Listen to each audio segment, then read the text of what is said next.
Madhya Pradesh high court ने civil जज की एलिजिबिलिटी क्राइटेरिया से रिलेटेड एक बहुत ही इंपॉर्टेंट डिसीजन दिया है। इस डिसीजन से बहुत सारे जुडिशियल एस्पिरेंट की लाइफ में पॉजिटिव या नेगेटिव इंपैक्ट आने वाला है। वो स्टूडेंट्स जो कि फ्रेशर्स हैं, कहीं ना कहीं उनकी लाइफ में नेगेटिव इंपैक्ट आया।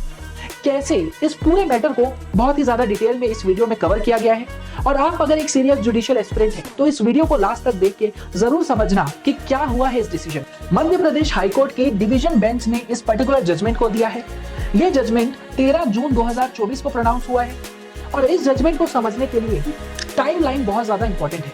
हेंस क्रोनोलॉजी पर आपको बहुत ज्यादा अटेंशन देना है। सबसे पहले 17 नवंबर 2023 को एक एडवर्टीजमेंट आता है जो कि अमेंडेड रिक्रूटमेंट रूल्स के बारे में बात करता है, जिसके हिसाब से एक कैंडिडेट जिसके पास मिनिमम 70% मार्क्स है एलएलबी में और उसको कोई भी बैक नहीं लगा है, ये एलिजिबिलिटी होनी चाहिए या 3 साल का उसके पास एक्सपीरियंस होना चाहिए। जब इधर और ये दोनों में से अगर कोई कंडीशन सेटिस्फाई होती है तो वो पर्टिकुलर कैंडिडेट मध्य प्रदेश में सिविल जज बनने के लिए एलिजिबल हो जाएगा। ये चीज ये एडवर्टीजमेंट कहती है। और इस एडवर्टीजमेंट के कारण बहुत सारे स्टूडेंट्स जिनका 70% नहीं था या जिनके पास 3 साल का एक्सपीरियंस नहीं था, वो अग्रीव्ड होकर इसे सुप्रीम कोर्ट में चैलेंज करते हैं 15 दिसंबर 2023 को। इस particular Monika Yadav and others versus high court of Madhya Pradesh के केस के अंदर सुप्रीम कोर्ट में इस एडवर्टीजमेंट को चैलेंज किया गया। सुप्रीम कोर्ट ने इस पर्टिकुलर चैलेंज में इंटरिम ऑर्डर पास किया और परमिट किया सारे स्टूडेंट्स को कि जाइए आप सभी लोग प्रिलिमिनरी एग्जाम को अटेम्प्ट कीजिए, लेकिन जो आपका रिजल्ट होगा वो सब्जेक्ट टू डिसीजन जो होगा मध्य प्रदेश हाईकोर्ट का, जो डिवीजन बेंच डिसीजन देगी उसके हिसाब से लेगा। हेंस ये सारे स्टूडेंट्स उस समय पर एलिजिबल हो गए और सारे स्टूडेंट्स ने पेपर दिया। पेपर हुआ 14 जनवरी 2024 को पुराने रूल्स के हिसाब से। मतलब ऐसे स्टूडेंट्स जिनके पास 70% या 3 साल का वर्क एक्सपीरियंस नहीं था, वो सारे स्टूडेंट्स ने 14 जनवरी 2024 को मध्य प्रदेश सिविल जज की प्रिलिमिनरी एग्जामिनेशन दी और जिसके बाद 10 मार्च 2024 को प्रिलिमिनरी एग्जामिनेशन का रिजल्ट आता है, जिसमें जनरल कैटेगरी में 113 मार्क्स का कट ऑफ जाता है और 529 कैंडिडेट्स उस पर्टिकुलर कट ऑफ को क्लियर करते हैं और टोटल में 926 कैंडिडेट प्रिलिमिनरी एग्जामिनेशन को पास करते हैं, जो कि 30 और 31 मार्च 2024 को मेन का एग्जामिनेशन देते हैं। जिसके अगले ही दिन 1 अप्रैल 2024 को हाई कोर्ट की डिवीजन बेंच का फैसला आता है जो कि इन स्टूडेंट्स के पक्ष में नहीं रहता। यह फैसला कहता है कि 70% या 3 साल वाला जो रूल था वो सही था। इस वजह से बहुत सारे स्टूडेंट्स इनएलिजिबल हो जाते हैं सिविल जज बनने के लिए। जिसके बाद इस 1 अप्रैल 2024 के जजमेंट को 26 अप्रैल 2024 को सुप्रीम कोर्ट में चैलेंज किया जाता है।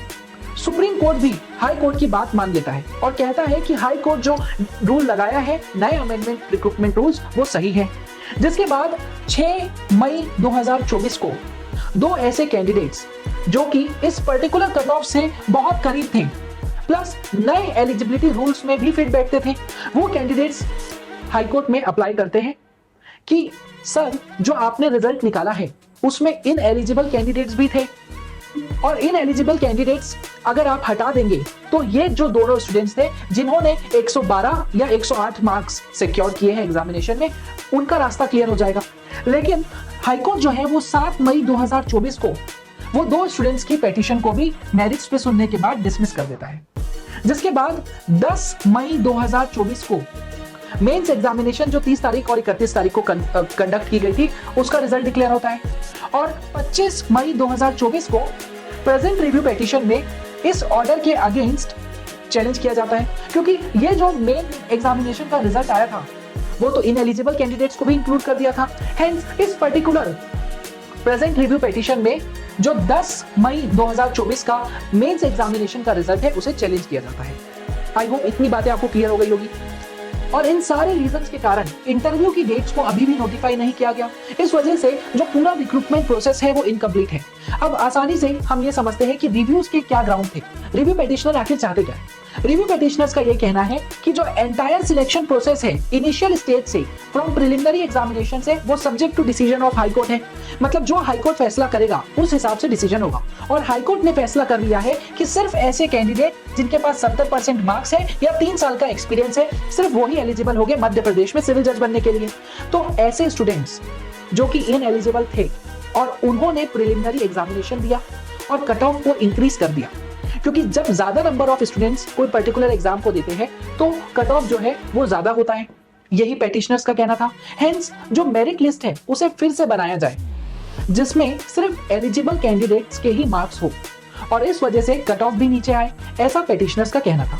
क्योंकि अगर ऐसा नहीं होता तो हो सकता है कि जो प्रिलिमिनरी में इनएलिजिबल कैंडिडेट्स थे उन्होंने 30 तारीख को मेंस भी दे दिया, वो इनएलिजिबल कैंडिडेट्स हो सकता है मेंस एग्जामिनेशन भी पास कर ले और इंटरव्यू के लिए भी उन्हें कॉल आ जाए, और हो सकता है कि वो ineligible candidates final merit list में भी सिलेक्ट हो जाए और मध्य प्रदेश में सिविल जज बन जाए। तो हाई कोर्ट इस पर्टिकुलर चीज को नहीं चाहता था।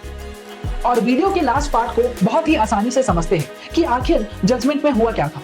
तो 7 मई 2024 का जो हाई कोर्ट का डिसीजन था, जिसमें हाई कोर्ट ने डिसमिस कर दिया था 2 लोगों की पिटीशन को, जो कि 112 नंबर वाला कैंडिडेट था और 108 नंबर वाला कैंडिडेट था। वो पर्टिकुलर डिसीजन हाई कोर्ट का एरर वाला था, ये माना गया।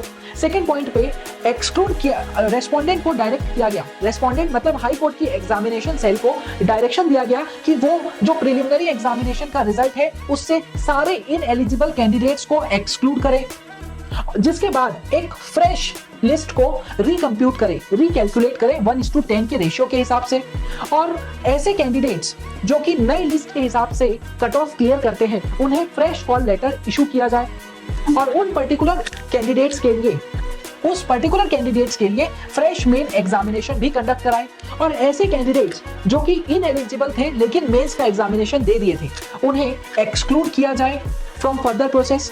और जब तक ये सारी चीजें नहीं हो जाती तब तक पूरी प्रोसेस पेंडिंग रहेगी, ये हाईकोर्ट ने लास्ट में कहा।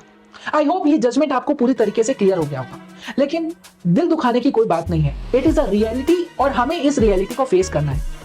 छत्तीसगढ़ का पेपर आने वाला है, तो सारे मध्य प्रदेश के स्टूडेंट्स, छत्तीसगढ़ का पेपर बहुत ही एक अच्छी अपॉर्चुनिटी है, और मैं खुद इस एग्जामिनेशन के लिए लोकल लॉ से related, previous year question paper से रिलेटेड एक कोर्स लाने वाला हूँ। इस कोर्स में बहुत ही ज्यादा डिटेल में मैं लोकल लॉस को पढ़ाऊंगा, plus previous year question paper का भी एनालिसिस होगा और टेस्ट सीरीज भी इंक्लूड होगी।